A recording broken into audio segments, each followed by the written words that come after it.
사랑하는 성도 여러분, 우리 하나님은 건축자이십니다. 무슨 뜻인지 알고 아멘하십니까? 하나님은 건축자이십니다. 여러분, 자택을 혹시 지어보신 적이 있습니까? 집을 지을 때 기대감이 있죠. 그것은 그 집이 지어지고 난 후에 그 집 안에서 살아갈 사람들이 누릴 행복과 복됨을 소원하는 겁니다. 그게 집을 짓는 사람의 마음이지요. 우리 하나님은 건축자십니다. 인간 건축자들이 공사를 짓다가 버린 돌을 가지고 모퉁이 돌로 삼아서 하나님의 집을 지으시는 분이십니다. 여러분, 여기서 모퉁이 돌이 누구죠? 고맙습니다. 인간 건축자들이 버린 돌을 하나님은 모퉁이 돌로 삼아서 하나님의 집인 성전을, 교회를 세우시는 분이 우리 하나님이시지요. 그 하나님은 세상을 창조하시며 온 세상을 하나님의 집으로 만드셨습니다. 이 세상 그 어느 한 구석도 하나님이 짓지 않은 곳이 없으십니다. 이사야 66장 1절에 이런 말씀이 있죠. 여호와께서 이와 같이 말씀하시되 하늘은 나의 보좌요 땅은 나의 발판이니 너희가 나를 위하여 무슨 집을 지으랴. 하늘이 나의 보좌고 땅이 나의 발판이고 온 세상이 나의 집인데 너희가 나를 위해서 무슨 집을 짓겠단 말이냐. 하나님이 그렇게 말씀을 하십니다. 하나님이 창조하신 온 우주가 다 하나님의 것입니다. 등산 자주 가시는 분들은 많이 느끼시죠? 안 느끼십니까? 등산 자주 안 가시는 것처럼 고개를 안 드시는데 자주 저와 마주치시는 분들은 아멘 하십시오. 온 세상 만물이 다 하나님의 것입니다. 온 우주가 다 하나님의 것이죠. 하나님은 어디에나 계시고 어디에나 하나님의 것이라고 말씀하십니다. 그러나 하나님은 그럼에도 불구하고 그 중에 한 곳을 택하셔서 특별하게 구별하신 한 장소가 있습니다. 그리고 하나님은 거기에서 자기의 백성들과 교제하기를 원하십니다. 그들을 특별하게 구별하여 하나님의 집으로 세운 한 장소에서 하나님의 자녀들, 하나님의 백성들을 불러서 말씀과 성령의 은혜를 양식으로 삼아 먹이시고 기르십니다. 부모가 자택을 지으면 거기서 자기 자녀를 잘 먹이고 배불려서 아름답게 키우기를 원하는 것이 부모의 마음 아닙니까?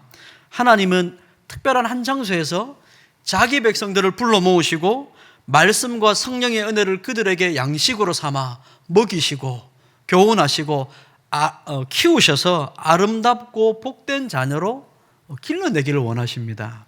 이 부모의 마음이죠. 하나님의 아버지를 닮은 자녀들을 그러니까 하나님의 형상으로 변화된 성도들을 특별하게 구별하신 한 장소, 작은 집에서 길러 그들이 생육하고 번성하여 분가하기를 원하십니다. 조금 죄송한 얘기입니다만 혹시 부모님과 함께 계신 분들은 좀 양해를 부탁드립니다. 나이가 50이 됐는데 아직도 부모 집에서 얹혀 살면 조금 걱정이 됩니다. 부모님 마음에 조금 걱정이 됩니다. 그런 거 아니겠습니까?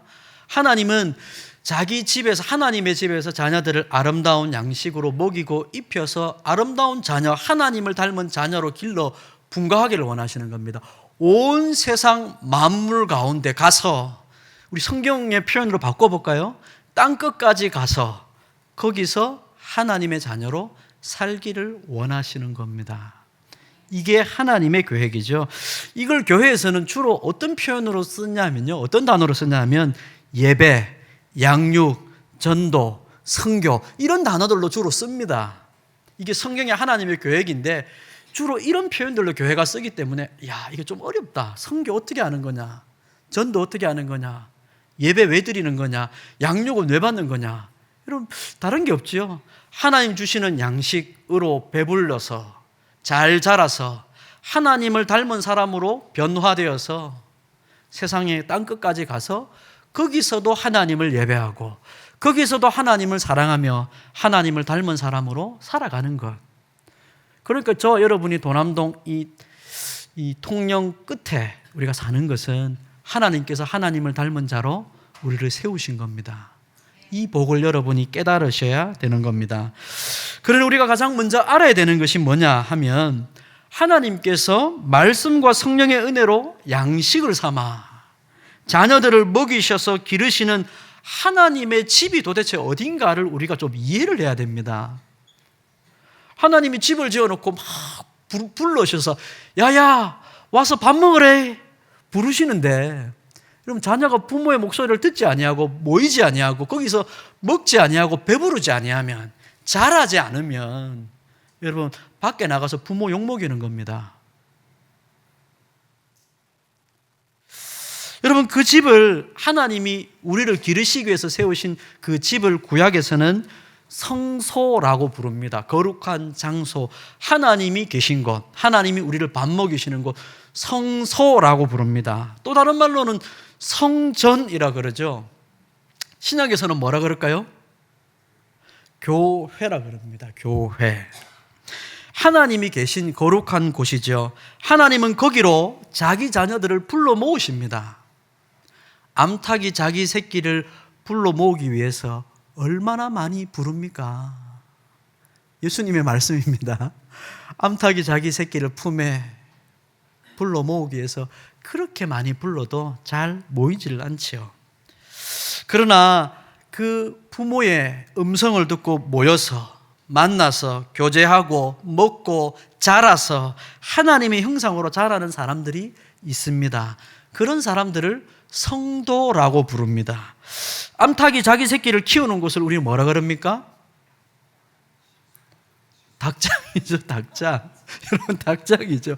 암탉이 자기 새끼를 불러 모아서 키우는 곳, 기르고 보호하는 곳이 닭장이죠. 물론 죄송합니다. 좀 더 말하면 밖에서도 이렇게 품기도 하고 합니다만 어쨌든 어머니의 품입니다. 하나님이 자기 백성을 먹이시고 기르셔서 자라게 하시는 곳, 여러분 한번 따라해 볼까요? 성소, 성소입니다. 성전, 교회, 하나님이 자기 백성들을 먹이시고 기르시는 곳입니다. 성경에서 최초의 성소는 어딜까요? 하나님이 자기 백성을 먹이시고 기르시는 곳 어딜까요? 에덴이죠. 에덴이죠. 아이고 고맙습니다. 에덴입니다.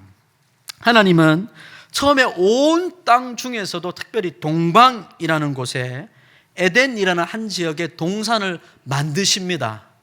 거기서 아담과 하와가 먹고 자랄 수 있도록, 또 일하면서 하나님의 마음을 배울 수 있도록 하셨지요. 거기서 하나님은 아담과 하와를 기르시고 하나님의 형상으로 그들을 번성하게 하셨습니다. 자녀도 낳고 이렇게 하게 하신 거죠. 근데 후에 아담과 하와가 타락을 하니까 하나님이 어떻게 하시냐면, 여러분 거룩한 장소에서 하나님의 백성이 타락을 하면 그 장소가 더럽혀지거든요. 그러면 하나님이 어떻게 하시겠습니까? 여러분은 자녀들 그렇게 하면 어떻게 하십니까? 자녀가 너무 말을 안 듣고 지 맘대로 하면 어떻게 하시죠? 쫓아내죠. 너 인마 집 나가, 이놈 자식아, 너는 안 되겠다, 집 쫓아내죠. 하나님이 에덴에서 쫓아내십니다. 이거 처음 들으시는 거 아니죠? 쫓아내십니다. 그리고 못 들어오게 막으십니다. 쫓아내십니다. 하나님은 성소, 하나님의 집의 문을 닫아버리시죠. 성소는 하나님이 계신 곳이고 하나님은 너무 거룩하신 분이시기 때문에 그 거룩한 곳에 죄인이 함부로 들어와서 더럽히지 못하도록 막는 겁니다. 에덴에서 쫓아내시고 지키게 하셔서 인간들이 못 들어오도록, 함부로 들어오지 못하도록 막습니다. 그러나 하나님은 인간을 영원히 버리시는 것은 아닙니다. 그 후손들 중에 며칠 택하사 거룩한 자로 회복시키시고 그 집에 다시 들어오도록 하나님이 문을 열어주십니다. 그게 하나님을 믿는 성도들의 복입니다. 여러분, 하나님께서 이 아담과 하와를 쫓아내시고요, 그들의 후손 중에 몇을 택하사 거룩한 백성으로 자라가도록 하시거든요. 근데 나중에 보면 성경이 이들도 타락합니다. 자기 마음대로 살죠. 하나님 앞에서 사는 것의 귀함을 모릅니다. 쫓겨났으면 내가 아버지 집에 사는 것이 복된 것이었구나. 탕자가 집에서 나가고 나서 깨닫는 것은 아버지의 집에서 사는 것이 복된 거라는 것 아니었습니까? 근데 하나님 앞에 사는 것을 귀한 것인 줄 모르는 겁니다. 은혜를 받아서 하나님 앞에서 하나님과 교제하는 것의 귀함을 모르고 살아가는 자들이 다시 생기죠. 그래서 하나님께서 노아와 그 가족들을 제외하고 다 물로 심판하시는 겁니다. 그 땅을 깨끗하게 하시는 거죠. 심판하셔서 완전히 깨끗하게 하십니다. 그리고 그 중에서 노아의 후손들 중에 또 타락을 하니까 하나님께서 아브라함을 택하셔서 그의 후손들과 하나님은 약속을 맺으시고, 내가 너희를 내 백성으로 택하는 이유가 뭔지 아느냐? 하나님 말씀해 주십니다. 정의와 공의를 행하는 백성 만들려고 내가 너희를 택하였다. 창세기에 나오는 말씀입니다. 하나님이 이런 백성 만들려고 하나님께서 또 다른 한 장소를 택하시는 겁니다. 그게 가나안 땅입니다. 이스라엘이라는 가나안 땅을 들어가게 하셔서 거기서 한 나라를 세우시고 그 아브라함과 그의 후손을 통해 새로운 에덴 동산을 만드시려고 그들을 데리고 가신 겁니다. 여기까지 여러분 이해가 되시죠? 하나님은 아브라함과 그의 후손이 택함을 받았지만 그들이 죄인들이기 때문에 하나님과 교제할 수 있는 아주 특별한 장소, 성소가 또 필요한 겁니다. 그래서 성막과 성전이 세워지는 겁니다. 이 성소를 통해 이스라엘 백성들이 깨끗하게 되고 하나님 앞에 들어올 수 있게 되고 하나님과 동행하며 하나님의 집으로 살아갈 수 있도록, 하나님의 집에 살아갈 수 있도록 하나님께서 그들을 초청하시는 겁니다. 그러나 우리가 에덴에서 보았듯이 성소에서 겸손히 하나님의 뜻에 순종하며 동행하지 않으면 어떻게 된다 했습니까? 그 집에서 쫓겨난다고 했지요. 하나님은 문을 닫아버리시는 겁니다. 이것이 성경에서 지속적으로 반복되는 일입니다. 하나님께서 부르시고 들어오면 그들이 하나님 앞에 타락해서 다시 쫓겨나가고 반복되지요. 예레미야 선지자 때요, 하나님이 그들에게 예언을 하나 하십니다. 하나님의 백성들이 하나님께 불순종하고 범죄해서 지속적으로 선지자들의 경고를 너희가 외면하면 너희가 성전이 있기 때문에 우리는 망하지 않는다고 말할지라도 너희는 망하게 될 거라고 하나님이 말씀을 하십니다. 예레미야 선지자를 통해 성전이 쫄딱 망할 거다, 다 무너질 거다, 나라가 망할 거다 하나님 선포를 하셨지요. 예수님 때도 마찬가지입니다. 예수님은 열매 없는 무화과 나무를 저주하며 말라버릴 거라 하시면서 이 열매 없는 무화과 나무처럼 너희 성전이 심판을 받게 될 거라고 말씀하십니다. 너희 성전이 심판을 받을 거다. 잎사귀는 무성한데 열매가 없는 이 모습 때문에 심판을 받을 거라고 선언을 하시는 겁니다.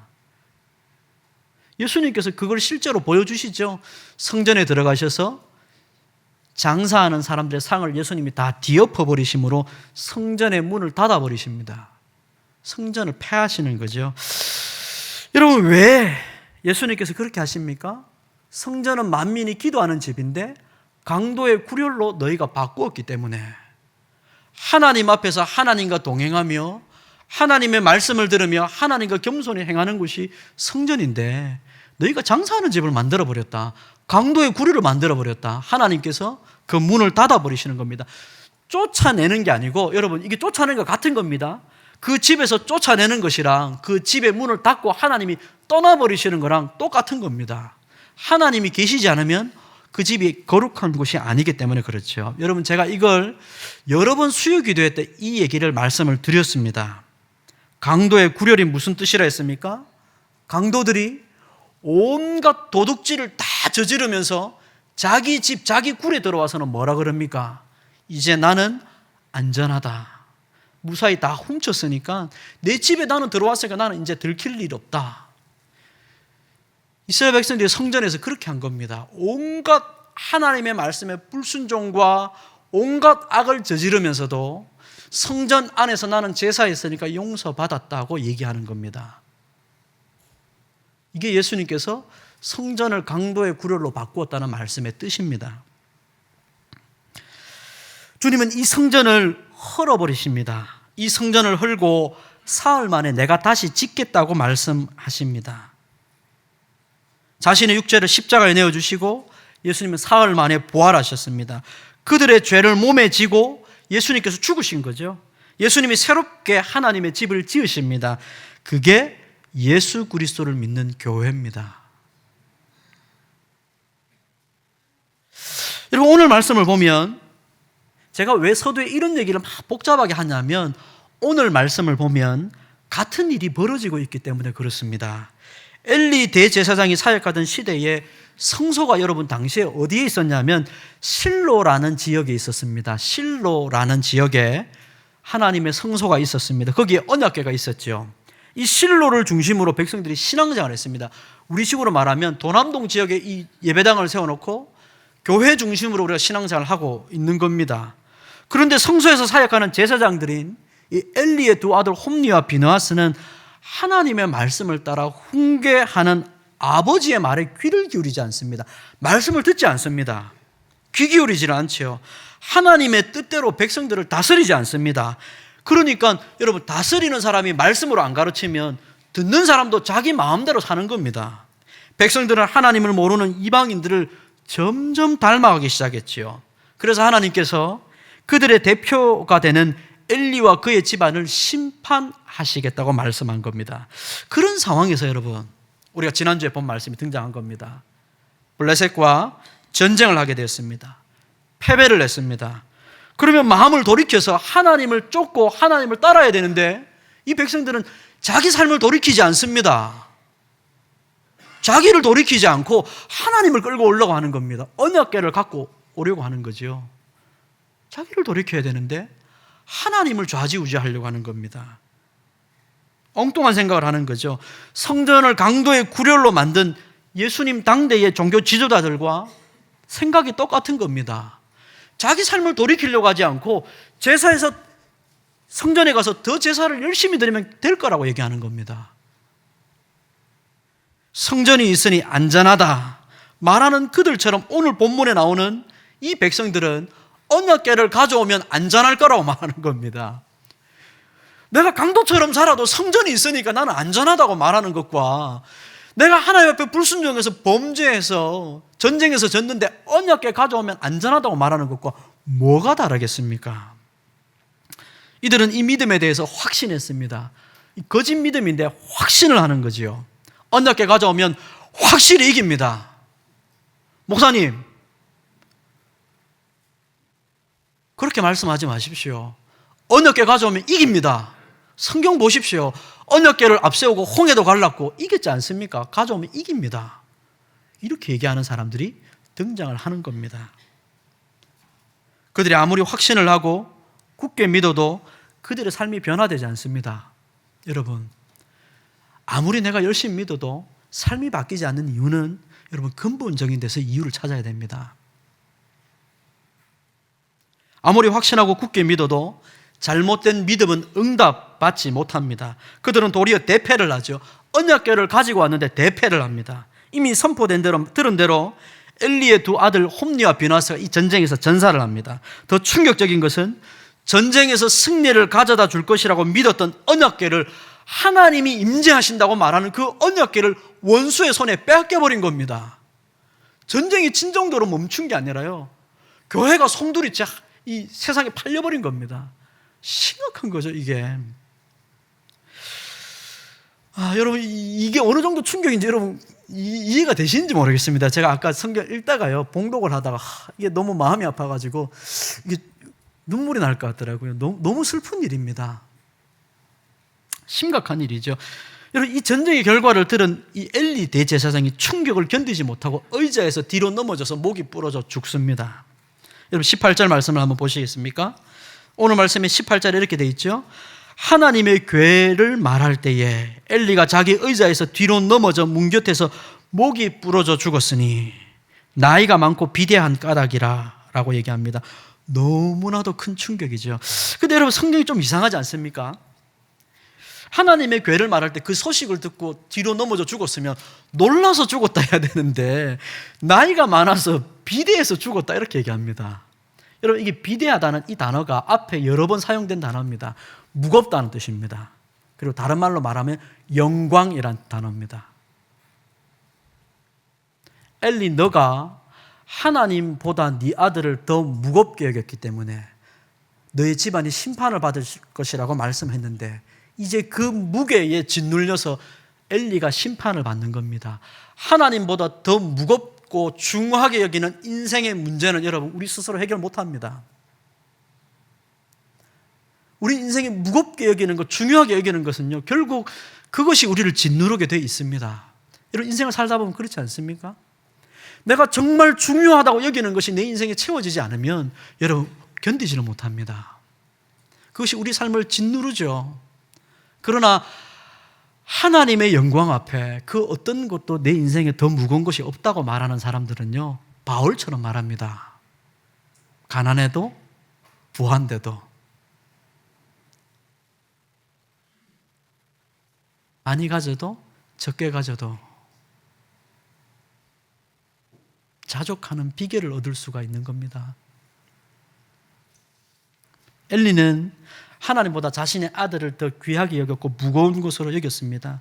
자기를 더 무겁게 여긴 거죠. 자기 가족을 더 중요한 것으로 여겼습니다. 그 무게에 짓눌려서 죽었다는 말을 표현하려고 이 표현을 쓴 겁니다. 여러분, 엘리에게 충격은 두 아들의 죽음, 그것보다 더 큰 충격은 하나님의 언약궤를 빼앗겼다는 겁니다. 너무 큰 충격이죠. 도대체 언약궤를 빼앗겼다는 게 무슨 뜻이길래 이렇습니까? 여러분, 성경은 엘리의 며느리, 그러니까 아들 비느하스의 아내의 입을 통해 이 언약궤를 빼앗겼다는 게 무슨 의미인지를 밝힙니다. 우리 21절, 22절을 같이 한번 읽어보겠습니다. 21절, 22절 읽겠습니다. 시작. 이르기를 영광이 이스라엘에서 떠났다 하고 아이 이름을 이가봇이라 하였으니 하나님의 궤가 빼앗겼고 그의 시아버지와 남편이 죽었기 때문이며 또 이르기를 하나님의 궤를 빼앗겼으므로 영광이 이스라엘을 떠났다 하였더라. 아멘. 영광은 무겁다는 단어라고 했지요. 무겁다는 단어를 자꾸 번역을 영광이라 했다가 비대하다 했다가 뭐 중요하다 했다가 성경이 자꾸 번역을 다르게 해서 그렇지만 같은 단어입니다. 하나님의 영광, 하나님을 무겁게 여기시는 하나님이 그 집을 떠나버리시는 겁니다. 네가 네 아들을 더 중요하게 여기고 너가 너의 인생을 더 중요하게 여기면 내가 너의 집에서 떠나마. 네가 중요하다고 생각하는 것과 너는 한번 살아봐라. 이렇게 말씀하시는 겁니다. 언약궤를 빼앗겼다는 건 하나님이 임재하시는 그 언약궤가 이 집을 떠나버렸다는 것을 뜻하는 겁니다. 그냥 져서 빼앗긴 게 아닙니다. 하나님이 누구랑 싸워서 누구랑 집니까? 하나님이. 여러분, 그럴 일은 일어나지 않습니다. 하나님이 누구랑 싸워서 진단 말입니까? 그런 일은 일어나지 않습니다. 하나님이 떠나신 겁니다. 임신한 여자가, 이 비느하스의 아내는 임신한 중이었는데 이 일어난 일이 너무 충격을 받아서 출산을 해버렸죠. 근데 아이 이름을 이가봇이라 짓는 겁니다. 이가봇은 무겁다는 단어가 여기 들어가 있죠. 카보드입니다. 이 카보드입니다. 영광이 떠나갔다는 겁니다. 언약궤를 빼앗긴 것은 하나님이 힘이 없어서 패하시거나 붙들리신 게 아닙니다. 다만 하나님을 겸손히 섬기며 따르지 않은 채 하나님을 이용만 하려고 하는 사람들에게서 하나님께서 떠나가신 겁니다. 하나님이 실로에 있는 성소의 문을 닫아버리신 겁니다. 더 이상 하나님, 오늘 이 말씀 이후로 이 실로에 있는 성소로 언약궤가 돌아오지 않습니다. 성경을 한번 쭉 찾아보십시오. 더 이상 돌아오지 않습니다. 하나님 문 닫으신 겁니다. 통영성민교회 문 닫아버리시고 입구에 아무도 못 들어오게 막아버리시는 겁니다. 그렇게 돼버린 겁니다. 여러분, 우리가 울고불고 해야 될 일 아닙니까?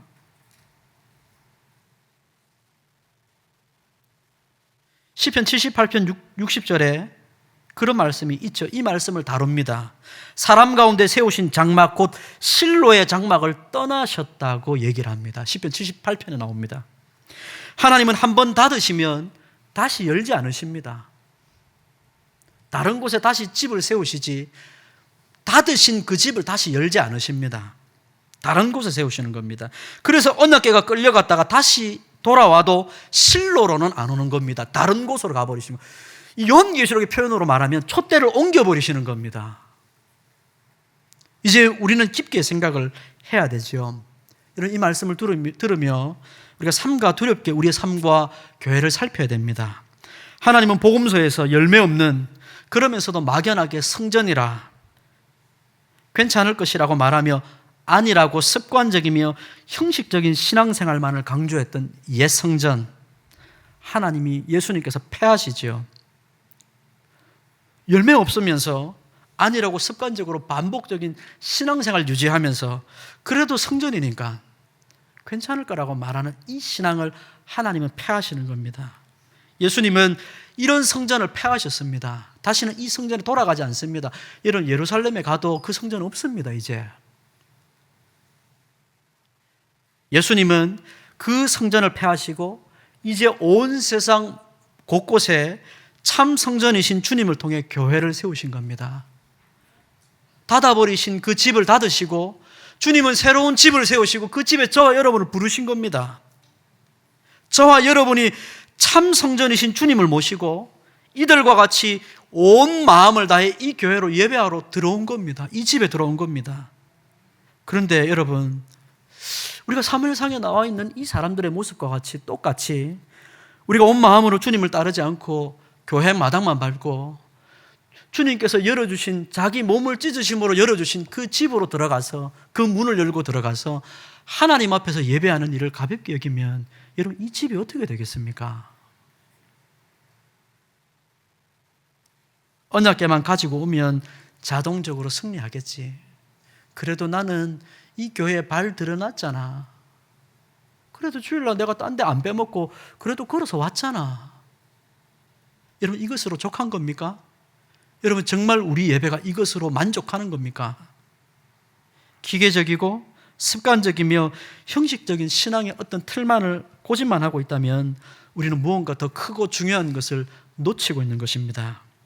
우리는 우리 신앙에 있어서 가장 크고 중요한 것들을 붙들고 씨름해야 되지요. 하나님은 자녀들을 불러 모으시고 거룩한 하나님과 동행하기를 원하십니다.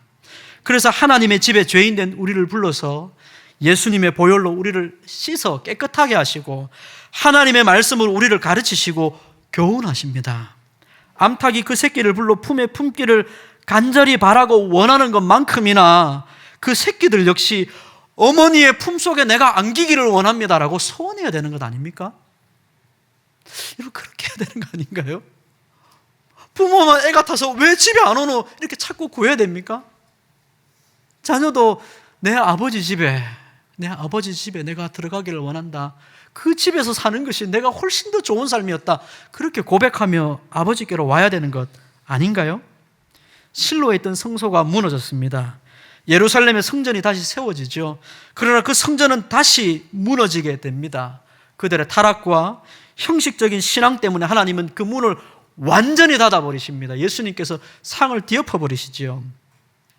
구약 성경 마지막 성경이 여러분 말라기인데요.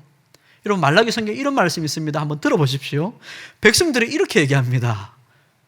백성들이 자기 입으로 하나님께 이렇게 얘기합니다. 너희가 말하기를, 백성들이 이제 이런 말을 한다는 거죠. 하나님을 섬기는 것이 헛되니 만군의 여호와 앞에서 그 명령을 지키며 슬프게 행하는 것이 무슨 유익이 있습니까? 하나님 섬기는 거고 다 헛겁니다. 하나님 앞에 열심히 기도하고 하나님을 예배하고 찾고 구하는 것이 우리 삶에 무슨 소용이 있습니까? 무슨 유익이 있습니까? 너희가 그렇게 말한다. 하나님이 백성들을 고발하는 겁니다. 말라기 3장에 나오죠. 그래서 하나님께서 이렇게 얘기합니다.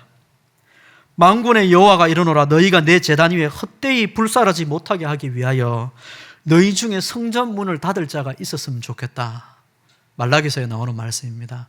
너희 중에 누가 이 성전 문을 좀 닫았으면 좋겠다.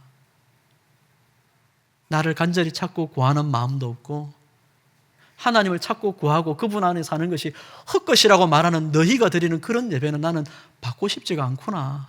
누가 너희 중에 내 마음을 아는 자가 이 성전 문을 좀 닫아줬으면 좋겠다.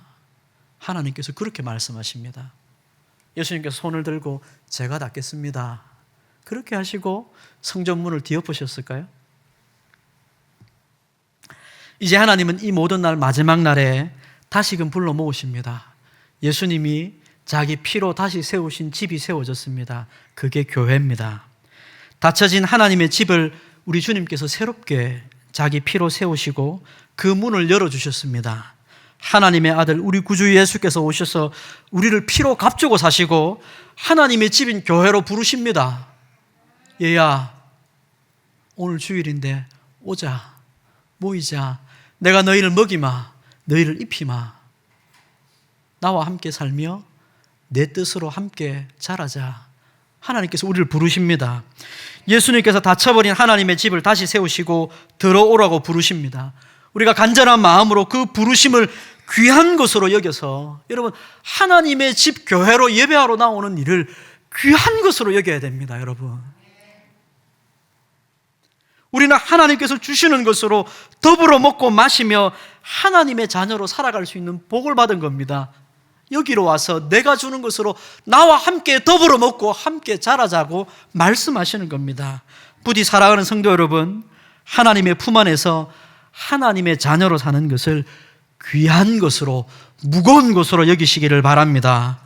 우리의 보잘것없는 인간의 생각은 다 접어두시고, 여러분이 인생의 중요한 것으로 여기시는 것, 하나님보다 더 중요한 것으로 여기시는 것 때문에 인생에 짓눌리며 그렇게 살지 마시고, 여러분, 하나님을 가장 중요한 것으로 여기실 때 하나님께서 우리의 삶에 필요한 모든 것을 채워주신다는 것을 믿으시고, 주님 앞에 서서 주께서, 우리가 주님 앞에 서게 되면 주께서 내게 물으실 일에 대하여, 우리가 장차 주님 앞에 서게 되면 주님께서 우리에게 물으실 것이 있을 텐데, 그 물으실 것을 생각하며 지금 오늘 이 자리에서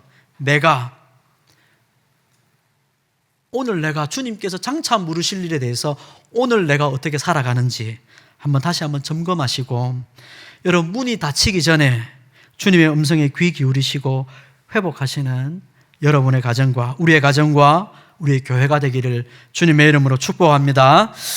기도하겠습니다. 자비로우신 아버지 하나님, 지금도 하나님께서 우리를 향하여 내 앞으로 나와서 너희의 마음을 열고 나와 함께 더불어 먹고 마시자 말씀하시는 것 같아서, 주님 아버지, 그 부름 앞에 이제 우리의 마음을 내려놓습니다. 주님, 기계적이고 반복적이고 형식적인 우리의 신앙을 그치게 하시고, 주님 하나님, 우리 주님께서 피로 우리를 값주고 사시고 새로 세우신 하나님의 집인 교회로 우리를 불러주셔서 하나님 앞에서 살아갈 수 있도록 복을 주신 이 복이 얼마나 귀한 것인지 날마다 아버지 확인하고 감사하며 기뻐하며 기쁘게 예배로 나오는 우리가 되게 도와주옵소서. 아버지 앞에서 사는 그 삶이 복된 것인 줄 알고 탕자가 돌아왔던 것처럼 우리가 예수님을 믿고 하나님의 자녀가 되어서 하나님께로 돌아왔습니다. 그러나 시간이 너무 지나서 하나님 앞에 사는 것이 복된 것인지 다 잊어버린 것은 아닌지 우리의 마음을 되돌아봅니다. 주의 아버지, 이 복된 주일에 하나님 앞으로 불러주신 우리의 아버지 이 귀한 은혜를 기뻐하며 감사하며 온 마음으로 하나님 앞에 합심하여 영광 돌려드리오니 받으시고 영광 거두어 주옵소서. 우리 구주 예수 그리스도의 이름으로 기도합니다. 아멘.